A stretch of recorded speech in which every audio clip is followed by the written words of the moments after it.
Bismillahirrahmanirrahim. I am Bilal Ahmed and today we are going to start bio जो discussion है MCQs उसकी जो है टेस्ट में जो हमारे पास लास्ट सेकंड ईयर पोर्शन था, लास्ट जो 4 चैप्टर है उसके MCQs की डिस्कशन करेंगे। तो बेटा पहला MCQs है the bacterial cell become more permeable to take up recombinant plasmid if they are treated with dash। तो ऑप्शन है calcium chloride, calcium carbonate, calcium oxalate या कैल्शियम। तो देखो बेटा ये है हमारे पास बैक्टीरिया, सही, और यहाँ पे हमारे पास वेक्टर है जो कि क्या लेकर आ रहा है, फॉरेन डीएनए लेकर आ रहे हैं। तो अब हम चाहते हैं कि, और ये बैक्टीरिया हमारे पास क्या है, रिकम्बिनेंट डीएनए टेक्नोलॉजी में आप पढ़ोगे, ये हमारे पास एक्सप्रेशन सिस्टम है। क्या है, एक्सप्रेशन सिस्टम है। तो एक्सप्रेशन सिस्टम में अपना फॉरेन डीएनए जो कि कहाँ पे, प्लाज्मिड में या वेक्टर जो भी है फेज है, उसको अंदर करने के लिए हम क्या कर देते हैं, कैल्शियम क्लोराइड डालते हैं। तो कैल्शियम क्लोराइड्स की वजह से the cell membrane become permeable for the vector, और इसी तरह वेक्टर इसके अंदर चला जाता है। तो that's why we use what, calcium chloride. Clear? Okay बेटा, सेकंड है DNA polymerase used in PCR is extracted from the bacterium dash। तो बेटा PCR में हमारे पास टेम्परेचर इनीलिंग के लिए वो बहुत ज़्यादा होता है, 94 डिग्री सेंटीग्रेड, डीनेचुरेशन के लिए 94 डिग्री सेंटीग्रेड, और फिर 54 और 72। और इस टेम्परेचर पर नॉर्मल जो हमारे बॉडी का DNA पोलीमरेज है वो वर्क नहीं कर सकता। तो इसके लिए हम thermus aquaticus, thermus Taq polymerase लेते हैं, टेक पोलीमरेज जो कि हमारे पास डीएनए पोलीमरेज है, और ये लेते हैं थर्मस एक्वेटिकस। ये एक बैक्टीरिया है, और ये क्या है बेटा, ये थर्मोफाइल बैक्टीरिया है। क्या है, थर्मोफाइल बैक्टीरिया है। और ये थर्मोफाइल बैक्टीरिया में जो ये एंजाइम है, it best work at high temperature as well. So that's why PCR में हम लेते हैं टेक पोलीमरेज कहाँ से, थर्मस एक्वेटिकस, जो कि सी ऑप्शन है। क्लियर? ओके, नेक्स्ट है हमारे पास third, die deoxy ribonucleoside triphosphate are used to terminate DNA synthesis different sites, which method involve this procedure. तो बेटा याद रखना, डीएनए सीक्वेंसिंग, डीएनए सीक्वेंसिंग। तो बेटा डीएनए सीक्वेंसेस एक हमारे पास जो है वो सेंगर सीक्वेंसेस है, सेंगर मेथड है, और दूसरा हमारे पास है मैग्जम एंड गेलबर्ट, एक है गेलबर्ट। तो बेटा सेंगर सीक्वेंस हम अलग है इसके लिए, और मैग्जम एंड गेलबर्ट जो है वो अलग हैं। तो बेटा याद रखना, die deoxy ribonucleoside triphosphate used to terminate DNA synthesis, which method involve this procedure. तो हमारे पास जो डाई डीऑक्सी राइबोन्यूक्लियोसाइड फास्फेट हो यूज होते हैं, ये किस में, ये इसमें डाई डीऑक्सी DDNTPs इसको हम कहते हैं। कौन से मेथड में, सेंगर मेथड में। तो सेंगर मेथड में हमारे पास ये यूज़ होता है। और मैग्जम और गेलबर्ट में हमारे पास जो यूज़ होता है, बेटा इसको हम केमिकल टर्मिनेशन भी कहते हैं। ये केमिकल, डिफरेंट केमिकल के ज़रिए हम DNA जो हमारे पास नया स्ट्रैंड बनता है उसकी टर्मिनेशन करते हैं। ओके बेटा, नेक्स्ट है हमारे पास fourth, the organism that has a foreign gene inserted into them is called dash। that बेटा जो भी ऑर्गेनिज्म होता है जिसमें फॉरेन जीन हम इंसर्ट करते हैं उसको नाम देते हैं ट्रांसजीनिक प्लांट। कौन सा, ट्रांसजीनिक प्लांट। अगर एनिमल है तो ट्रांसजीनिक ऑर्गेनिज्म हर उस ऑर्गेनिज्म को कहेंगे जिसमें फॉरेन डीएनए होगा। अच्छा, फिफ्थ है phenylalanine is an organic chemical needed to make a dipeptide sweetener known as dash.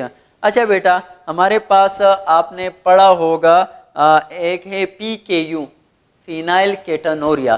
तो ये किसकी वजह से बेटा, ये हमारे पास इनमें क्या होता है, एक एंजाइम एब्सेंट होता है। कौन सा, फिनाइल एनालिन हाइड्रोक्सिलेज, एक एंजाइम जो कि फिनाइल एनालिन की डिकम्पोजिशन नहीं करता, और उसकी वजह से सारी बॉडी में डिफरेंट डिसऑर्डर पैदा हो जाते हैं। सही है? तो बेटा इस PKU में हमारे पास एंजाइम फिनाइल एलानिन हाइड्रोक्सिलेज, कौन सा, हाइड्रोक्सिलेज एंजाइम एब्सेंट होता है। अब क्या होता है, अब इसके लिए ट्रीटमेंट क्या होगा? ट्रीटमेंट ये होगा कि इस पेशेंट को PKU पेशेंट को फिनाइल एलेनिन जो है वो आप न दो। सही है। तो बेटा इसके लिए अब याद रखना है वो स्वीट जिसमें हमारे पास फिनाइल एलेनिन ज्यादा मिकदार में मौजूद होते हैं बेटा, उसको हम कहते हैं उसको हम कहते हैं हमारे पास एस्पर्टेम। क्या कहते हैं बेटा? एस्पर्टेम कहते हैं। तो इसमें हमारे पास ये स्पेशल स्वीट है जिसमें हमारे पास फिनाइल एलेनिन की मिकदार ज़्यादा होती है। तो इसीलिए बच्चों को ऐसे स्वीट जिसमें एस्पर्टेम होता है वो नहीं देना। कौन से? जो कि PKU के होते हैं। तो इसके लिए फिर स्पेशल हम मेडिसिन देते हैं जिसको हम कहते हैं लोफेनेलिक। क्या कहते हैं? लोफेनेलिक। और नोफेनेलिक में हमारे पास ये स्पेशल फार्मूला है जिसमें फिनाइल एलेनिन नहीं होता। तो बेटा यहाँ पे हमारे पास क्या होगा? Phenylalanine organic chemical need to dipeptide sweetener. तो स्वीटनर क्या होगा? एस्पेराटेम होगा। क्या होगा? एस्पेराटेम होगा। अच्छा, नेक्स्ट है हमारे पास फिफ्थ MCQs के बाद सिक्स्थ है The gene of choice can also be synthesized in the laboratory from the messenger RNA using reverse transcripted. This molecule is called dash. तो बेटा याद रखना जीन ऑफ इंसर्ट या gene of choice, gene of interest, gene of interest जो होता है उसको हम दो तरीकों से तैयार कर सकते हैं। एक है वीवो जो कि इनसाइड द लिविंग ऑर्गेनिज्म होता है, एक है विट्रो जो कि आउटसाइड द लिविंग ऑर्गेनिज्म होता है। वीवो कैसे होते हैं? डायरेक्टली हम आइसोलेट करते हैं सोर्स से by cutting it with restriction enzyme. और विट्रो में हम दो तरीके, या तो DNA सिंथेसाइजर मशीन इसको हम सीक्वेंस दे देते हैं और वो डायरेक्टली तैयार कर लेता है, या क्या कर लेते हैं मैसेंजर RNA ले लेते हैं और उसमें रिवर्स ट्रांसक्रिप्शन कर लेते हैं और उससे हमारे पास DNA तैयार होगा। तो यहाँ पे जो DNA बन गया इसको हम क्या कहते हैं? Complementary DNA। और MCQs में जो ए ऑप्शन है वहाँ पे कंप्लीमेंट्री DNA होता है। तो जीन ऑफ इंटरेस्ट अगर हम मैसेंजर RNA से तैयार करें तो ये क्या होगा? कंप्लीमेंट्री DNA होगा। क्लियर? ओके बेटा, नेक्स्ट है हमारे पास सिक्स्थ MCQs के बाद सेवंथ। अच्छा, सेवंथ में क्या है? The gene of interest is join with the sticky end produce after cutting the plasmid with the help of another special enzyme known as dash. तो बेटा DNA को हम काटते हैं रिस्ट्रिक्शन एंजाइम के जरिए और दो पीसेज ऑफ DNA को वापस जोड़ेंगे किसके जरिए? DNA लाइगेज के जरिए। तो यहाँ पे ऑप्शन कौन होगा? DNA लाइगेज ऑप्शन करेक्ट होगा। अच्छा, 8 MCQs है। The final stage of succession is dash. अच्छा बेटा, सक्सेशन जो है किसे कहते हैं? Development of plant community. तो प्लांट कम्युनिटी जब डेवलप होती है उसमें सबसे पहले कौन आता है? लाइकन्स आता है, फिर उसके बाद हमारे पास मोसेस, फिर उसके बाद हर्ब्स, और फिर उसके बाद हमारे पास क्या आते हैं? ट्रीज आते हैं। और ट्रीज फिर फाइनल स्टेज उसका जो उसको हम कहते हैं क्लाइमेक्स, या इसको हम कहते हैं फॉरेस्ट। तो यहाँ पे ऑप्शन क्या है? लाइकन, फॉरेस्ट, मोसेस या ऑल ऑफ देम। तो फॉरेस्ट हमारे पास होगा फाइनल स्टेज। ओके, नेक्स्ट है 9th MCQs। Two main causes of air pollution are industrial and dash. तो एयर पोल्यूशन के मेन काजेज एक इंडस्ट्रियलाइजेशन है, दूसरा अर्बनाइजेशन नहीं, फॉरेस्टेशन, और दूसरा ओवर ग्रेजिंग और ऑटोमोबाइल। सो बेटा automobile is the second major cause of what? Air pollution. अच्छा, नेक्स्ट है 10th। Bacterium associated with denitrification in the soil is dash. Okay बेटा, नाइट्रोजन साइकिल आपके लिए आसान कर देता हूँ। ये हमारे पास नाइट्रोजन साइकिल, नाइट्रोजन साइकिल में यहाँ पे अमोनिया बनता है, अमोनिया से बाद हमारे पास NO2 नाइट्राइट बनता है और फिर NO3 नाइट्रेट बनता है और फिर वापस यहाँ पे। तो बेटा ये कौन कर रहा है? राइजोबियम कर रहा है। ये कौन कर रहा है बेटा? यहाँ पे हमारे पास ये जो कर रहा है ये नाइट्रोसोमोनास कर रहा है, नाइट्रोसोमोनास कर रहा है। तो अगर आ जाए अमोनिया से नाइट्राइट कौन बनाता है? तो नाइट्रोसोमोनास। और फिर नाइट्राइट से हमारे पास नाइट्रेट कौन बनाता है? नाइट्रोबैक्टर बैक्टीरिया करते हैं। और फिर यहाँ से डीनाइट्रिफिकेशन हो जाती है और नाइट्रोजन वापस, और ये सोडोमोनास, सोडोमोनास। तो MCQs को दोबारा पढ़ के देख लो बेटा। बैक्टीरियम एसोसिएटेड विद डीनाइट्रिफिकेशन, तो डीनाइट्रिफिकेशन के लिए कौन आएगा? सोडोमोनास आएगा। अच्छा, 11th नंबर MCQs है हमारे पास। During tissue culture sterilisation is perform and dash. Okay बेटा, टिश्यू कल्चर के दौरान स्टेरिलाइजेशन कहाँ होती है? LFH। तो LFH में हमारे पास एनकुलेशन होता है। एनकुलेशन क्या है बेटा? Placement of explant on the medium is called what? Inoculation. अच्छा, दूसरा हमारे पास ऑटोक्लेव है। ऑटोक्लेव, तो ऑटोक्लेव में यहाँ पे स्टेरिलाइजेशन होती है। क्लियर? तो यहाँ पे ऑप्शन कौन सा सही होगा? ऑटोक्लेव हमारे पास बी करेक्ट होगा। अच्छा, 12th MCQs है। 12th inoculation is refer to days during tissue culture. तो अभी आपको बताया inoculation mean placement of sample या जो आपके पास एक्सप्लांट है on the medium is called what? Inoculation. और ये कहाँ पे होता है? LFH में होता है। अच्छा, नेक्स्ट है हमारे पास, तो यहाँ पे ऑप्शन कौन सा हो? सी करेक्ट होगा, placement of explant on the medium. अच्छा, 13 MCQs है। During cell suspension culture of dash produce digitoxin. अच्छा बेटा, डिजिटॉक्सिन ये हमारे पास एक ड्रग है जो कि किसके लिए यूज होता है? हार्ट पेशेंट्स के लिए यूज होता है। सही। अच्छा, हार्ट जो पेशेंट है उसके लिए यूज होता है। और ये कहाँ से हासिल करता है? तो दिस इज ऑब्टेन फ्रॉम डिजिटेलस लेनेटा। कहाँ से हासिल करते हैं? डिजिटेलस लेनेटा से हासिल करते हैं। और डिजिटेलस लेनेटा की हम जब क्या कर लेते हैं? सेल सस्पेंशन कल्चर करेंगे तो उसमें हमारे पास क्या आएगा? डिजिटॉक्सिन प्रोड्यूस होगा। Digitoxin is use for heart failure या हार्ट पेशेंट के लिए। सही। अच्छा, 14th MCQs है कि 14th cry gene is obtain from dash. अच्छा, एक लफ्ज आएगा क्राई, या क्राई को हम कहते हैं बीटी जीन एज वेल। सही है। और ये किस से ऑब्टेन करते हैं? ये हम एक बैक्टीरिया से ऑब्टेन करते हैं। कौन से? बेसिलस ट्यूरेंजेनेसिस। बेसिलस ट्यूरेंजेनेसिस से इसको ऑब्टेन करते हैं। और ये क्या है? हमारे पास क्या है? इंसेक्टिसाइड जीन है, इंसेक्ट के खिलाफ होता है इस्तेमाल। अच्छा, तो यहाँ पे ऑप्शन करेक्ट होगा बेसिलस ट्यूरेंजेनेसिस। 15 है which of the following restriction enzyme generate 5 overhang. अच्छा बेटा, तो मैं आपको एक आसान सा बता दूं जुमला। एक है हमारे पास रिस्ट्रिक्शन एंजाइम्स। सही। तो रिस्ट्रिक्शन एंजाइम हमारे पास क्या करते हैं? जो कि DNA को काटते हैं। और रिस्ट्रिक्शन एंजाइम में आपने याद रखना है, एक जो है वो स्टिकी एंड प्रोड्यूस करता है और एक जो है वो ब्लंट एंड प्रोड्यूस करता है। एक लेट सपोज अगर काट देता है इसको इस तरह, तो ये बराबर जो है वो हमारे पास, और एक स्टिकी एंड प्रोड्यूस करता है, काटता है कि यहाँ से एक यहाँ से, तो ये हमारे पास ऐसे आ जाएगा। सही। तो ये स्टिकी एंड प्रोड्यूस हो गए। सही है। अब स्टिकी एंड प्रोड्यूस कौन करता है? तो याद रखना ब्लंट एंड कौन करता है? तो बस आसान सा फार्मूला आपको बता रहा हूँ इसके लिए, समा ही। तो समा 1 और ही 3 ये आपने याद रखना है। समा 1 और ही 3 ये बस आपके सारे कोर्स में सिर्फ ये दो है जो कि ब्लंट एंड प्रोड्यूस करते हैं। और इसके अलावा जितने भी आएंगे आपके MCQs में वो सारे क्या होंगे? Sticky and. तो स्टिकी एंड में भी फिर हमारे पास दो किस्म के होते हैं, एक 5 ओवरहैंग और एक 3 ओवरहैंग। तो बेटा यहाँ पे वो मांग रहे हैं 5 ओवरहैंग। तो 5 ओवरहैंग की एग्जांपल आपने याद रखनी है BAMH1, ये क्या है? 5 ओवरहैंग। और 3 ओवरहैंग की एग्जांपल आपने याद रखनी है KPN1। क्लियर हो गया? तो बेटा मैंने कहा ये दो आप सिर्फ याद कर लो, बाकी सारे क्या है? वो स्टिकी एंड है, लेकिन स्टिकी एंड में भी सिर्फ ये दो याद कर लो। ये आपके बुक में जिक्र है, BAMH1 5 ओवरहैंग और 3 ओवरहैंग जो है वो कौन करता है? तो वो करता है हमारे पास KPN1। तो यहाँ पे 5 ओवरहैंग की बात कर रही है, तो दैट्स व्हाई ऑप्शन करेक्ट होगा BAMH1। ओके, नेक्स्ट है बेटा विच of the following restriction enzyme from the Haemophilus influenza. कौन सा जो है हमें हीमोफिलस इन्फ्लुएंजा से हासिल हुआ है?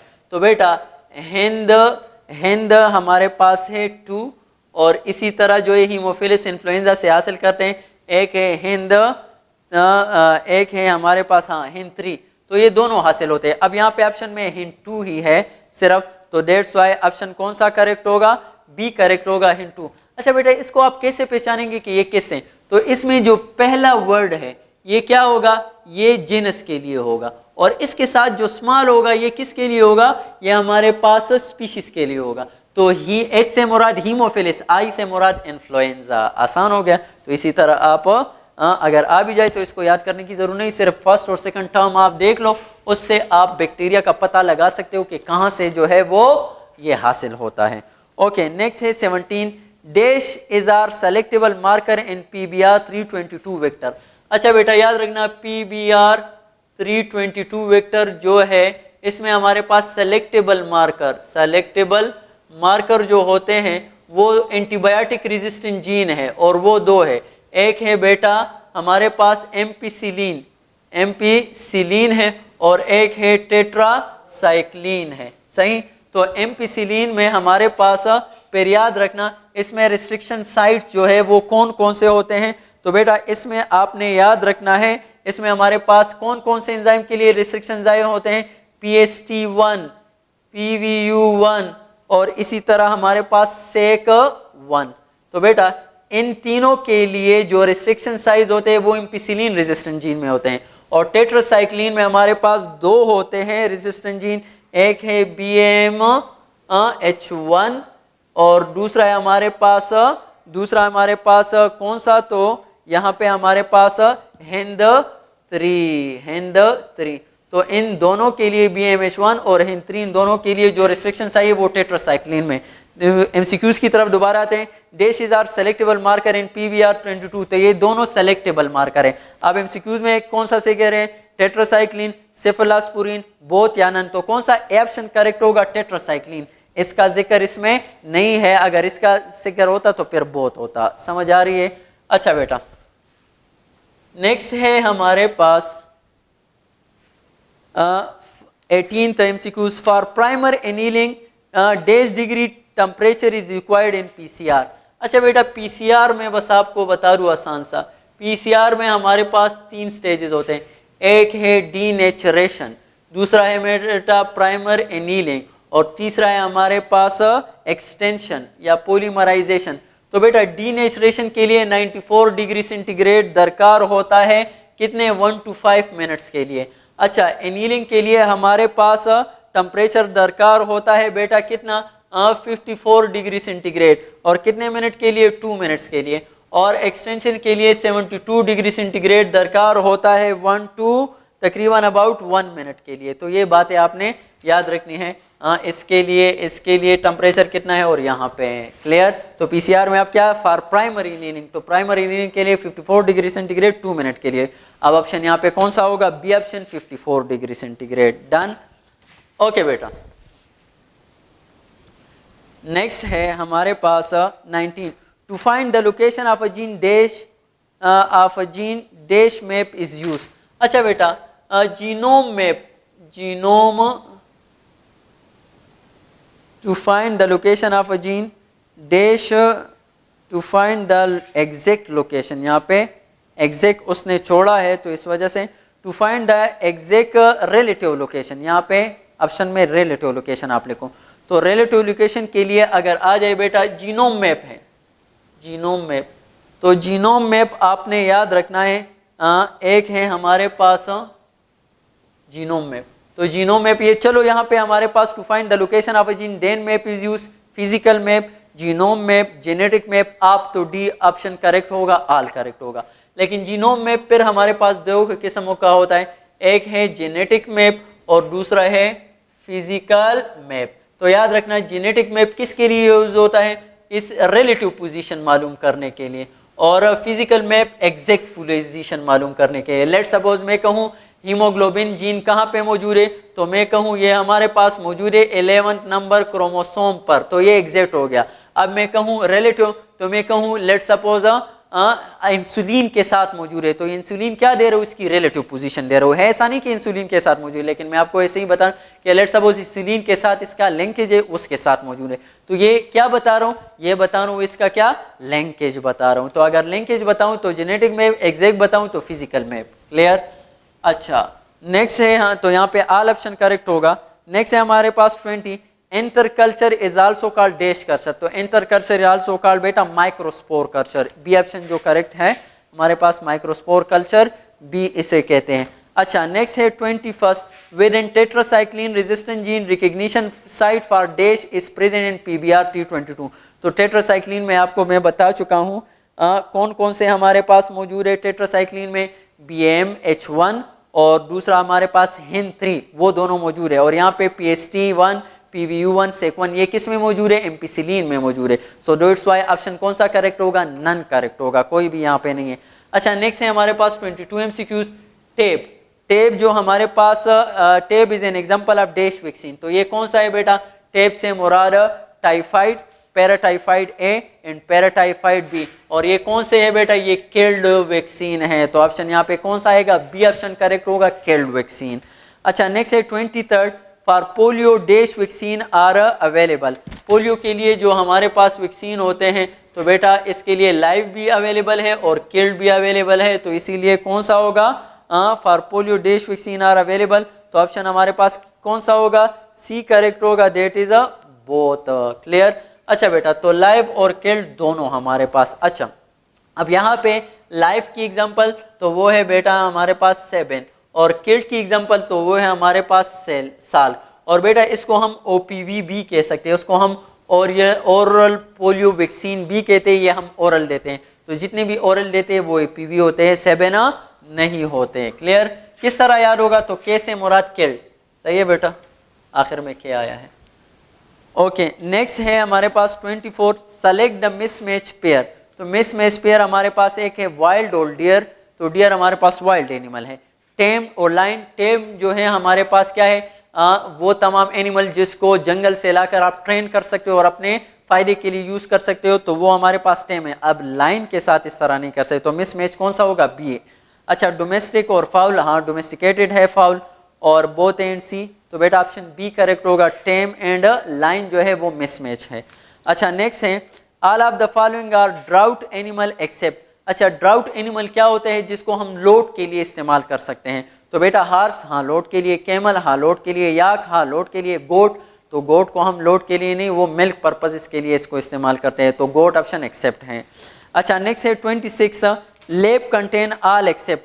लेब क्या होता है, LAB, तो लैक्टिक एसिड बैक्टीरिया, तो इसमें हमारे पास 3 बैक्टीरिया आते हैं, एस सालिवेरस, एस थर्मोफाइल्स और एस हमारे पास आता है बल्गेरिकस, तो ये तीनों हमारे पास आते हैं किस में, लेब में आते हैं, नन ऑप्शन करेक्ट होगा, कोई एक्सेप्शन नहीं है। 27 है for every mole of CO2 dash kilo calorie energy store and plant biomass, तो बेटा एक मोल CO2 के लिए 1 CO2 को के लिए जो है हमारे पास कितना एनर्जी रिक्वायर्ड होगा, 114 किलो कैलोरीज एनर्जी रिक्वायर्ड होगा, तो इसके लिए ऑप्शन कौन सा होगा, 114। अच्छा नेक्स्ट है dash percent of biogas is methane. Methane को अगर देखा जाए तो मीथेन में हमारे पास जो बायोगैस की प्रोपोर्शन, बायोगैस में हमारे पास जो मीथेन की प्रोपोर्शन है वो कितना, 50 से लेकर 70% है, क्या है 70% है। अच्छा नेक्स्ट है हमारे पास 29th number MCQs, the biogas plant is a tank which is dash feet deep. ये MCQs ईटा का है और लास्ट टाइम आया भी था, तो बेटा इसमें हमारे पास जो करेक्ट ऑप्शन है बायोगैस प्लांट वो कितना है, इसकी डीपनेस है 10 to 15 फुट, कितना होगा 10 to 15 फीट जो है वो हमारे पास ये डीप है। अच्छा नेक्स्ट है 30 जो है मोनिस्कस परप्यूरस इज डैश। ओके बेटा मोनिस्कस परप्यूरस, तो मोनिस्कस परप्यूरस जो है वो क्या है, तो बेटा ये हमारे पास यीस्ट की एग्जांपल है। Yeast is a group of unicellular fungi और इससे हम हासिल करते हैं लोवेस्टेटिन हासिल करते हैं, और ये कोलेस्ट्रोल लोअरिंग एजेंट है। और बेटा लोवेस्टेटिन जो है ये हमारे पास एंजाइम इनहिबिटर है, कॉम्पिटिटिव इनहिबिटर है, तो ये चंद बातें आपने इसके बारे में याद करने हैं, सही। अच्छा नेक्स्ट है हमारे पास 31 31st which of the following is not in antibiotic. तो एंटीबायोटिक इसमें कौन सा नहीं है, पहला हमारे पास है पेनिसिलियम, तो पेनिसिलियम जो है, और दूसरा हमारे पास है टेट्रासाइक्लिन, तो बी तो टेट्रासाइक्लिन एंटीबायोटिक है, बोथ आर नन। तो बेटा पेनिसिलियम हमारे पास एंटीबायोटिक नहीं है, बल्कि ये हमारे पास फंजाई है और इनसे हम एंटीबायोटिक हासिल करते हैं पेनिसिलिन, तो बेटा अगर पेनिसिलिन आया वो एंटीबायोटिक हो, पेनिसिलियम एंटीबायोटिक का नहीं है, तो ऑप्शन ए करेक्ट होगा, नॉट एंटीबायोटिक। अच्छा नेक्स्ट है 32, हर्बिसाइड्स आर यूजुअली डैश। तो हर्बिसाइड्स हमारे पास क्या होते हैं, एंजाइम्स इनहिबिटर होते हैं स्पेशली। अच्छा नेक्स्ट है 33, cosmid cloning vector is a combination of dash. अच्छा बेटा वेक्टर के लिए जो है हम क्या क्या इस्तेमाल कर रहे हैं, दो चीजें, एक है फेज और एक है प्लाज्मिड। और अगर फ्लेज और प्लाज्मिड इन दोनों को कंबाइन किया जाए तो उसको हम क्या कहते हैं, कॉस्मेट कहते हैं। और बेटा इसकी एफिशिएंसी तकरीबन कितनी है, कितने जीन जो है बेस पेयर का जीन ये लेकर जा सकता है, तो 30 से लेकर 45 किलो बेस पेयर का जो डीएनए या जीन ऑफ इंटरेस्ट है तो उसको लेकर जा सकता है। ये इसकी क्या है, 30 से 45 किलो बेस पेयर हमारे पास इसकी क्या है, एफिशिएंसी है to carry the gene of interest. अच्छा नेक्स्ट है हमारे पास 34, most of the nitrogen fixation is dash. तो बेटा जब आ जाए नाइट्रोजन फिक्सेशन, तो ये नाइट्रोजन फिक्सेशन हमारे पास एक बायोलॉजिकल होता है और एक नॉन बायोलॉजिकल होता है। तो मोस्ट ऑफ द फिक्सेशन जो हमारे पास होता है वो कौन सा होता है, बायोलॉजिकल, थ्रू बैक्टीरिया करता है, तो ए ऑप्शन करेक्ट होगा। अच्छा नेक्स्ट है 35, विच bacteria convert ammonia into nitrate. तो मैं आपको बता चुका हूँ नाइट्रोजन साइकिल में कि अमोनिया से नाइट्रेट कौन बनाता है, अमोनिया से नाइट्राइट कौन बनाता है, अभी आपको बता दिया था, ये नाइट्रोबैक्टर होता है, नाइट्रोबैक्टर होता है। तो यहाँ सॉरी नाइट्रोबैक्टर नहीं, वो तो यहाँ से नाइट्राइट, और नाइट्राइट से हमारे पास नाइट्रेट बनते हैं। तो बेटा ये जो है नाइट्रोसोमोनास करता है, नाइट्रोसोमोनास करता है, और ये नाइट्रोबैक्टर करता है, नाइट्रोबैक्टर करता है। तो यहाँ पे ऑप्शन कौन सा करेक्ट होगा, nitrosomonas, that is option B. अच्छा 36 है, pioneer of ecological succession are डेट। इकोलॉजिकल सक्सेशन कौन स्टार्ट करता है, राह दिखाने वाला पायोनियर, तो वो हमारे पास लाइकन्स होते हैं, जो कि ऑप्शन डी करेक्ट है। अच्छा नेक्स्ट है 37th एमसीक्यूज है बेटा 37, plant succession starting on bare ground और रॉक्स इज कॉल्ड डैश। तो वो प्लांट सक्सेशन जो कि बियर रॉक्स पर स्टार्ट हो जाए उसको हम कहते हैं जीराक, और जो वाटर पर स्टार्ट हो जाए उसको हम कहते हैं हाइड्राक। तो यहाँ पे ए ऑप्शन करेक्ट होगा, जीराक। अच्छा 38, restriction enzyme cut the DNA strand in such a way that leave the phosphate group on the dash and and OH on the dash and. तो ऑप्शन ए करेक्ट है। 5 to 3 कैसे, जब भी restriction enzyme DNA को काट देगा तो DNA में एक साइड पर आपके पास OH रह जाएगा और दूसरे फास्फेट। तो फास्फेट जो होगा ये 5 एंड पर और OH जो होगा ये 3 एंड पर। तो 3 एंड पर OH और 5 एंड पर ये फास्फेट। तो यहाँ पे ए ऑप्शन होगा 5 and 3। अच्छा नेक्स्ट है 39, चीज कंटेन डैश। तो चीज में हमारे पास क्या होता है, कैसिन प्रोटीन होता है, फैट्स होता है, वाटर, ये तीनों हमारे पास किस में होते हैं, चीज में होते हैं। तो ऑप्शन डी करेक्ट होगा, ऑल। क्लियर। अच्छा नेक्स्ट है हमारे पास 48 MCQs, mule is a hybrid of dash. तो बेटा याद रखना, मेल जो डन की अगर लिया जाए, डन की, और इसी तरह हार्स लिया जाए, तो बेटा हार्स और डन की का अगर हमारे पास फीमेल और हार्स का अगर मेल लिया जाए तो इन दोनों की इंटरब्रीडिंग की वजह से हमारे पास क्या आएगा, म्यूल आएगा। क्या आएगा, म्यूल। तो बेटा मेल डन की एंड फीमेल हार्स से हमारे पास क्या बनता है, वो म्यूल बनता है। क्लियर। अच्छा तो यहाँ पे ऑप्शन कौन सा सही होगा, ए करेक्ट होगा। 41, the solid part of milk produce by coagulation is called dash. अच्छा जब भी हमारे पास मिल्क में कोआगुलेशन होती है तो एक हमारे पास सॉलिड पार्ट आ जाता है और एक लिक्विड पार्ट आ जाता है। तो जो सॉलिड पार्ट आता है उसको हम कर्ड कहते हैं, जो लिक्विड पार्ट आ जाता है उसको हम क्या कहते हैं, वे कहते हैं। तो ऑप्शन हमारे पास बी करेक्ट होगा, that is a curd. Okay next है बेटा 42, wine is made up of fermentation of dash. तो बेटा जब भी हम देखें अल्कोहल को, तो अल्कोहल हमारे पास एक होता है बियर और एक होता है वाइन। तो बेटा इट इज यहाँ पे है wine is made up of fermentation of dash. तो बेटा ये जो है हमारे पास फर्मेंटेशन ऑफ ग्रेप्स और ये जो है हमारे पास फर्मेंटेशन ऑफ माल्टोज वगैरह। तो माल्टोज की फर्मेंटेशन से हमारे पास बेयर और ये बार्ले वगैरह में होते हैं। सही है। तो ये हमारे पास बियर तैयार होता है, जबकि ग्रेप्स की फर्मेंटेशन की वजह से हमारे पास वाइन तैयार होता है। तो यहाँ पे ऑप्शन बी करेक्ट होगा, that is a grapes. Okay, next है हमारे पास 43, transformation efficiency of gene and expression system depend upon dash. Let's suppose ये हमारे पास एक्सप्रेशन सिस्टम, मैं बता चुका हूँ रिकम्बिनेंट डीएनए में बैक्टीरिया है। अब ये जो वेक्टर लेकर जा रहे हैं इसके अंदर क्या हमारा जीन ऑफ इंटरेस्ट, तो इसकी एफिशिएंसी जो है वो inversely proportion to the size of the vector. Size of vector अगर ज्यादा होगा तो बेटा इसकी एफिशिएंसी क्या होगी, to carry the foreign DNA, वो कम होगी। और साइज ऑफ वेक्टर अगर छोटा होगा तो इसमें बड़ा डीएनए हम डाल सकते हैं। तो that's why size of vector जो है it is inversely proportion to the transformation efficiency. तो ए ऑप्शन करेक्ट होगा, size of vector. Okay, next है हमारे पास MCQs number 44। Sympatric speciation occur when body become dash. Okay बेटा, sympatric speciation क्या होता है? स्पेसिएशन तो स्पेसिएशन तीन किस्म का है, एक है सिम्पेट्रिक, एक है हमारे पास एलोपेट्रिक और एक है बेटा पैरापेट्रिक। डन।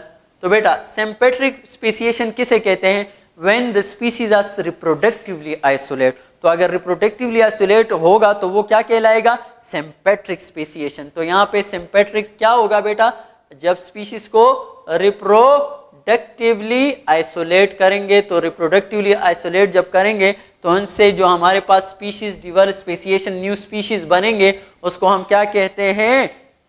सिम्पेट्रिक स्पेसिएशन कहते हैं। अच्छा, नेक्स्ट है 45, nitrogenase catalyse the conversion of dash. तो बेटा नाइट्रोजिनेज एंजाइम हमारे पास होता है किसमें? राइजोबियम वगैरह में, और वो नाइट्रोजन को कन्वर्ट करता है अमोनिया में। तो ऑप्शन कौन सा करेक्ट होगा? ए करेक्ट होगा, नाइट्रोजन टू अमोनिया।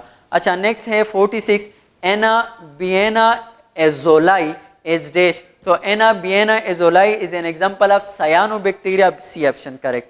अच्छा, नेक्स्ट है 47, leg haemoglobin is present in dash.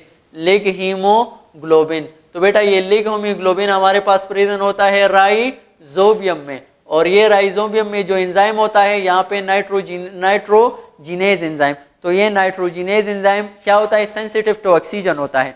तो ये ऑक्सीजन उसके लिए स्टोर कर लेता है, और इसी तरह ऑक्सीजन की जो सेंसिटिविटी है टूवर्ड्स द किसकी?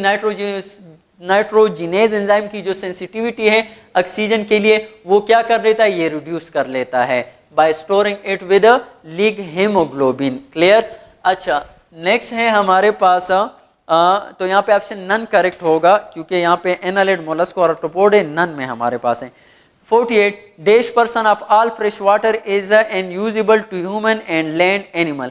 अच्छा, जितना भी हमारे पास फ्रेश वाटर है, फ्रेश वाटर कितना है? टोटल 3% है, और 3% में 2% जो है वो हमारे पास 2% या यू भी कैसे 66% टोटल फ्रेश वाटर का। तो वो हमारे पास क्या है? ये 2% टोटल अर्थ वाटर का और 66% टोटल फ्रेश वाटर का। ये हमारे पास क्या है? आइस और इस फॉर्म में मौजूद है, यूजेबल नहीं है। और only 1% of the fresh water और 1% of the total earth water, और अगर आ जाए 33% ऑफ द फ्रेश वाटर, ये हमारे पास यूजेबल फॉर्म में मौजूद है। तो यहाँ पे क्या होगा? 33% होगा। अच्छा, नेक्स्ट है हमारे पास बेटा ozone layer is found in dash. तो ओजोन लेयर कहाँ पे होता है? स्ट्रेटोस्फीयर में होता है, option B is correct. Next है 50, एजोबैक्टर इज डैश। तो एजोबैक्टर हमारे पास क्या है? ये एरोबिक बैक्टीरिया है। क्या है? एरोबिक बैक्टीरिया है। नेक्स्ट है बेटा 51, the total energy from the sun is trapped by the producer in an ecosystem is dash. Sun से जो एनर्जी हमारे पास आती है कितना होता है? 1%, और फिर एक से दूसरे जो में जाती है कितना परसेंट होता है? 10% होता है। क्लियर? अच्छा, नेक्स्ट है हमारे पास 52 MCQs for labelling DNA strand by radioactive p32 phosphate dash enzyme is used in Maxam Gilbert sequence method. तो बेटा याद रखना, ये हमारे पास डीएनए और इसको लेबल किया है p32 के साथ। तो p32 के साथ जो लेबल किया है फॉस्फेट 8 किया है, तो एडिशन ऑफ फॉस्फेट कौन करता है? काइनेज। और रिमूवल ऑफ फॉस्फेट कौन करता है? फॉस्फेटेज करता है। तो यहाँ पे बी ऑप्शन होगा, जो कि क्या है, काइनेज है। और काइनेज क्या करता है, एडिशन ऑफ फास्फेट करता है, और फास्फेटेज क्या करता है, रिमूवल ऑफ फास्फेट। अच्छा नेक्स्ट है 53, अगर आ जाए द फर्स्ट ट्रांसजीनिक ऑर्गेनिज्म, तो फर्स्ट ट्रांसजीनिक ऑर्गेनिज्म और अगर आ जाए बैक्टीरिया है, और अगर आ जाए फर्स्ट जो नेक्स्ट एमसीक्यूज है 54 फर्स्ट ट्रांसजीनिक प्लांट, तो वो हमारे पास क्या है, टोबैको है। ऑप्शन ए करेक्ट है। अच्छा नेक्स्ट है 54, ग्लायोफॉस्फेट इज डैश, तो ग्लायोफॉस्फेट हमारे पास क्या है, ये हर्बिसाइड्स है। क्या है, हर्बिसाइड। और हर्बिसाइड मैंने आपको बताया यूजुअली क्या होते हैं, एंजाइम इनहिबिटर्स होते हैं। नेक्स्ट है हमारे पास 53, cosmid cloning vector has the capacity to insert DNA size between dash kilo base pair, तो आपको बता दिया कि कॉस्मेट जो है वो कॉम्बिनेशन है किसका, फेज का और प्लाज्मेट का, और इसकी एफिशिएंसी क्या है 30 to 45 किलो बेस पेयर। अच्छा तो सी ऑप्शन करेक्ट होगा। 57, the transformation efficiency of a vector is dash proportion to its size, तो ट्रांसफॉर्मेशन एफिशिएंसी मैं आपको बता चुका हूं, inversely proportion to of its size, it depend upon what size of the vector, और size of the vector inversely proportion. अच्छा next है 58, the first DNA fingerprint was perform by, तो फर्स्ट डीएनए फिंगरप्रिंट जो perform किया था वो किसने, Alec जाफरे ने किया था। अच्छा नेक्स्ट है RFLP, RFLP क्या है, RFLP ये क्या है बेटा, RFLP restriction fragment length polymorphism, restriction fragment length polymorphism, और ये बेटा हमारे पास क्या होते हैं, सेलेक्टेबल मार्कर होते हैं, जंग डीएनए में हमारे पास होते हैं, और ये क्या है, DNA fragment produce by particular restriction enzyme, और बेटा ये असल में फ्रेगमेंट है जब भी हम लेट सपोज ये डीएनए है और इस डीएनए पर हम रिस्ट्रिक्शन एंजाइम अप्लाई कर रहे हैं, तो ये इसको डिफरेंट जो है हमारे पास फ्रेगमेंट में कन्वर्ट कर रहे हैं, तो और उसको हम कहते हैं क्या, रिस्ट्रिक्शन फ्रेगमेंट लेंथ पॉलीमॉर्फिज्म, और ये हर एक में ये जो होगा इंसान में ये क्या होगा, ये डिफरेंट होगा। क्लियर। अच्छा नेक्स्ट है हमारे पास 60, if we use a PST1 restriction enzyme in PBR322 vector for insertion of foreign DNA, then which antibiotic will be used in the culture of bacteria to identify bacterial having a gene of interest? बेटा ये है हमारे पास क्या, प्लाज्मेटा, कौन सा, PBR322, और इसमें आपको बता दिया कि दो सेलेक्टेबल मार्कर हैं, एक टेट्रासाइक्लिन और एक एम्पिसिलिन। टेट्रासाइक्लिन में हमारे पास BAMH1 और हिंद 3 के लिए, कौन से, हिंद 3 के लिए जो रिस्ट्रिक्शन एंजाइम इन दोनों के लिए क्या मौजूद है, साइट्स मौजूद है, और एम्पिसिलिन के लिए हमारे पास PSV1 और PST1 और PVU1, इन तीनों के लिए क्या मौजूद है, वो साइट मौजूद है। सही। अच्छा बेटा अब क्या होगा, अब वो कह रहे इफ यू यूज PST1, अगर मैंने यूज किया है PST1 रिस्ट्रिक्शन एंजाइम, तो यहाँ पे लेट सपोज ये जो जीन है ये किसके लिए, एम्पिसिलिन के लिए, और मैंने यहाँ पे यूज किया है PST1 को, यहाँ पे अपना जीन इंसर्ट किया है, यहाँ पे अपना जीन ऑफ इंटरेस्ट जो है इंसर्ट किया है। अब जब यहाँ पे जीन ऑफ इंटरेस्ट मैंने इंसर्ट किया है तो ये एंटीबायोटिक रेजिस्टेंट जीन ये इनएक्टिव हो जाएगा, तो इसीलिए फिर सेलेक्टेबल मार्कर के लिए हम एम्पिसिलिन एंटीबायोटिक को नहीं बल्कि दूसरा जो टेट्रासाइक्लिन एंटीबायोटिक है वो यूज करेंगे, तो that's why option B correct होगा, टेट्रासाइक्लिन। सही है। और इस टर्म का इंसर्शनल इनएक्टिवेशन, ये जो है इंसर्शन कर लेगा जहां पे जिस जीन में भी, तो ये उस जीन को क्या कर देगा, इनएक्टिवेट कर देगा। अच्छा नेक्स्ट है 61, the restriction site for SEC1 is present in which gene of the, sorry ये SEC1 था लास्ट जो इसमें में, SEC1 जो है वो किस जीन में मौजूद है, तो बेटा मैं आपको बता चुका हूँ, सॉरी जो हमारे पास एम्पिसिलिन है इसमें PS कौन सा है, PST1 और PVU1 और SEC1, सही है, PST1 और PVU1 और SEC1, इन तीनों के लिए जो है हमारे पास रिस्ट्रिक्शन साइट कहाँ पे मौजूद है, एम्पिसिलिन में मौजूद है। तो यहाँ पे क्या आया है, SEC1 के लिए कहाँ पे मौजूद है, एम्पिसिलिन रेजिस्टेंट जीन में मौजूद है। डन। अच्छा नेक्स्ट है 62, epitope is the part of dash, तो बेटा जब भी आ जाए एपिटोप, एक आएगा एपिटोप और एक आएगा पैराटोप, तो बेटा एपिटोप जो है पार्ट ऑफ द एंटीजन को हम कहते हैं और पैराटोप जो है पार्ट ऑफ द एंटीबॉडीज को कहते हैं। क्लियर। तो ये आपको पता होना चाहिए, एंटीजन। और ओके नेक्स्ट है OPV oral polio vaccine are dash, तो तो OPV जो हमारे पास है ओरल पोलियो वैक्सीन, तो आपको बता चुका हूँ OPV के बारे में, ये क्या है, किल्ड है और इसका नाम क्या है, साल्क। क्या है बेटा, साल्क है। क्लियर, जो ओरली दे सकते हैं। नेक्स्ट है 64, anthropology is the study of dash. तो ह्यूमन के स्टडी को हम क्या कहते हैं, एंथ्रोपोलॉजी कहते हैं। अच्छा 65, which of the following is are competitive inhibitor for enzyme. तो एंटीबायोटिक और दूसरा जो लेवेस्टिटिन मैं आपको बता चुका हूं, ये दोनों क्या है, कम्पिटिटिव इनहिबिटर है।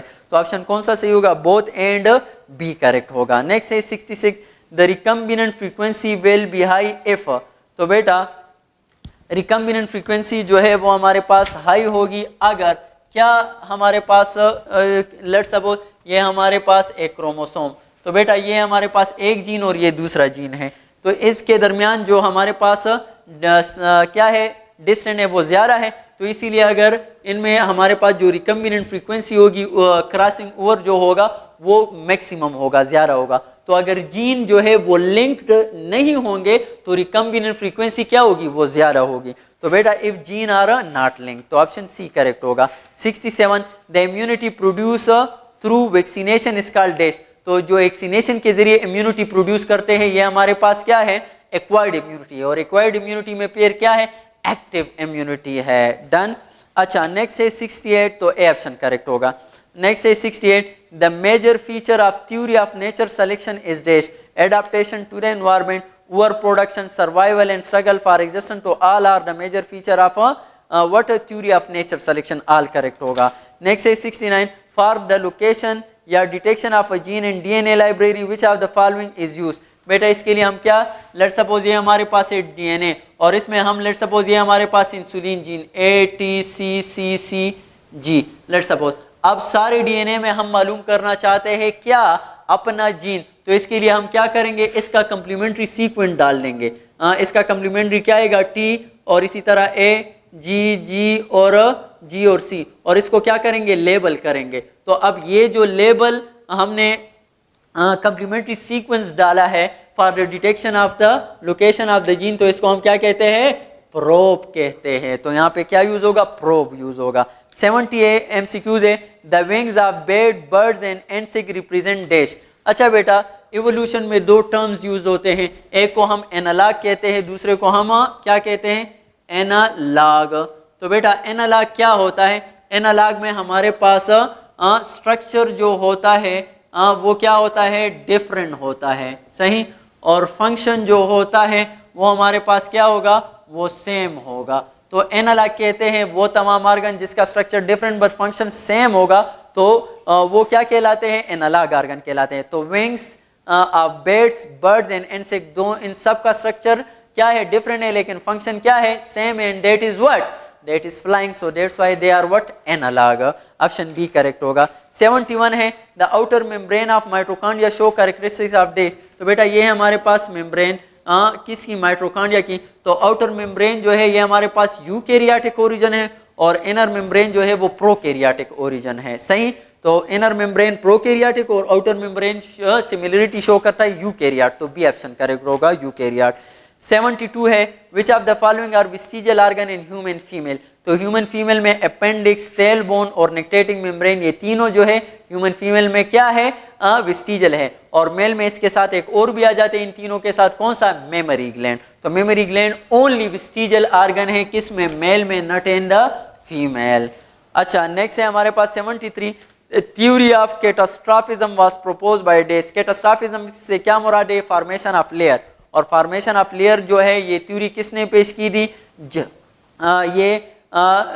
जॉर्ज क्यूअर ने पेश की थी, जो ऑप्शन बी है, जॉर्ज क्यूअर ने पेश की थी। अच्छा 74 है, which of the following is time animal. Time animal मैं आपको बता चुका हूँ, जिसको हम क्या कर सकते हैं, बाय ट्रेनिंग अपने लिए वाइल्ड एनिमल है, लेकिन बाय ट्रेनिंग इसको लिए क्या बना सकते हैं, इसके को हम जो है अपने फायदे के लिए यूज कर सकते हैं, तो उसको हम क्या कहेंगे, टेम एनिमल। और टेम एनिमल हमारे पास फाउल, वो जो है हमारे पास क्या है, वो है हमारे पास वाइल्ड एनिमल, और दूसरा है डियर, वो भी हमारे पास जो है वाइल्ड एनिमल है, और इसी तरह याक जो है वो उसको हम टेम एनिमल कह सकते हैं, लाइन भी वाइल्ड एनिमल है, तो ऑप्शन सी करेक्ट होगा, that is a yak. Okay next है हमारे पास 75, वैक्सीनेशन वाज इंट्रोड्यूस्ड बाय, तो वैक्सीनेशन जो है हमारे पास कामरान सर ने नहीं किया था, बल्कि they are introduced by Edward Jenner. और इंशाल्लाह नेक्स्ट जो हमारे पास वैक्सीनेशन जो आएंगे कोरोना वायरस के लिए, तो ये हमारे पास कौन लेकर आएगा, इंशाल्लाह काम कर रहा है, कौन से कामरान सर काम कर रहे हैं। तो इंशाल्लाह दुआ करना कामरान सर के लिए।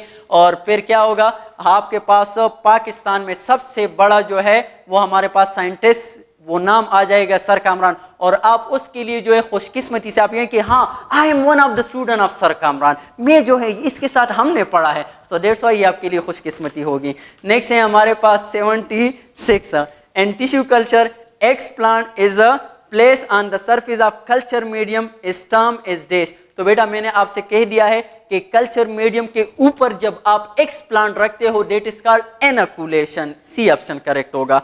अच्छा नेक्स्ट है 77 the unit of evolution is called dash. तो यूनिट ऑफ एवोल्यूशन हमारे पास क्या होता है, वेरिएशन। जितने भी वेरिएशन होते हैं इसकी वजह से क्या आता है, एवोल्यूशन आता है, तो दैट्स व्हाई वेरिएशन। 78 है raw material for evolution is dash. तो रॉ मटेरियल एवोल्यूशन के लिए हमारे पास क्या होता है, that is mutation. Mutation is the raw material for evolution. Second last है, सेकंड लास्ट क्या है, all species evolve from a common ancestor show dash। तो ये जो all species common ancestor that is called what, divergent and convergent evolution, जो हमारे पास B option है। अच्छा 80 last DNA having gene from two different sources is called what, recombinant DNA उसको हम कहते हैं, जिसमें हमारे पास टू डिफरेंट सोर्स, सपोज ए और बी, इन दोनों डिफरेंट सोर्स से हमारे पास जीन मौजूद है, उसको हम क्या कहेंगे, रिकम्बिनेंट DNA कहते हैं उसको। Thank you so much.